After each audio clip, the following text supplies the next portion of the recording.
அப்பா அம்மா குரு வாத்தியாருங்க குருமார்கள் எல்லாருக்கும் பிரார்த்தனை பண்ணிட்டு இந்த கும்பாபிஷேகம் ஆரம்பிக்கிற சமயத்தில் நமக்கு வந்து இந்த கும்பாபிஷேக வைபவத்தில் வந்து எல்லா விதமான நன்மைகளும் வந்து இந்த கோயில் சேரணும் அப்படின்னு சொல்லிட்டோம். அந்த கருப்பண்ண சுவாமியோடைய அனுகிரகத்தில் சுவாமி வந்து எல்லா விதமாக நமக்கு வந்து கை கொடுக்கணும் அப்படின்னு சொல்லிட்டு பிரார்த்தனை பண்ணிட்டு கீழே பூமிக்கு நமஸ்காரம் பண்ணிட்டு உட்காரணும். சகலாராதனே சுவர்ச்சிதம் தேவேம் வாஜவதயந்த தேவாஹம் காமஸ்வரூப பிரசபோக சந்தேஷ்யானோ மந்திரேஷு பூர்த்தஞ்சுஹானாம் தேனர்வாகஸ்வாபதஸ்துதைதோ சுபமுகூர்த்தஸ்து சுப்ரதிஷ்டிதமஸ்து.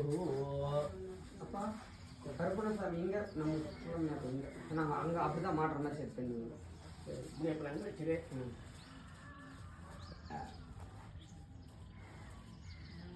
கீழே பூமிக்கு நமஸ்காரம் பண்ணிங்களா?